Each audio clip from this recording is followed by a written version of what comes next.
एकाच दिवसात एकविरा खोपोलीचे गगनगिरी महाराज आणि महाडचे वर्धविनायक यांचं दर्शन घेऊया। नमस्कार मंडळी, मी चैत्रा आणि मी महेश तुमच्या सर्वांचं स्वागत करीत आहे आमच्या मिनी ब्लॉग मध्ये। वहिनी, मिष्टी, आई, चैतू, भाऊ, नमीन आपली मंडळी निघली आता डायरेक्ट एकविरेला। बारीक होतो तेव्हा भोगदावल्यावर कवडी मजा करायचो आपण, आता ते दिवस पण नाही राहिलं। माझे एकविरे साऊद उद, माझ्या आई माऊली साऊद उद।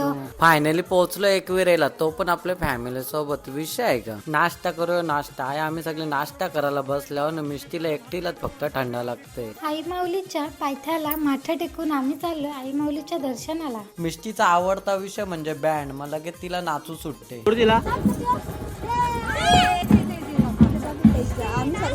फायनली पोहोचलो वरती, आई माऊलीचा मंदिर दिसायला लागला। जोड्याने दर्शन झाला। आई माऊली आशीर्वाद दे आम्हाला। राडा होणार, पोरं नाही ऐकणार, फोटोशूट इम्पॉर्टंट। लगेच आम्ही फोटोशूट करायला सुरुवात केली। आता दर्शन तर झालं, आपण आता जेवणाची पण सोय करू। चला मग इथून निघलो ना डायरेक्ट आपल्या शौर्यवाड्याला पोहोचलो, तिथं मस्त पोट भरून जेवलो। आता आलो आपण खोपोलीला गगनगिरी महाराजांच्या दर्शनाला। आया बाहेरचं व्ह्यू तर जबरदस्त होता, मग बाहेरचं व्ह्यू बघला ना आतमध्ये गेलो, पाय धुतलं, महाराजांचं दर्शन घेऊन मस्त असं वाटलं आम्हाला। आम्ही आता तिथे फेरफटका मारायला लागलो, पण तिथं सगळ्यात जास्त आवडणारी गोष्ट म्हणजे ही नदी अशी भारी होती ना, ते पाणी पण मस्त असं स्वच्छ होता। इथे आल्यावर मागच्या साईडला जावायला विसरू नका, कारण की त्या भारीचा गार्डन।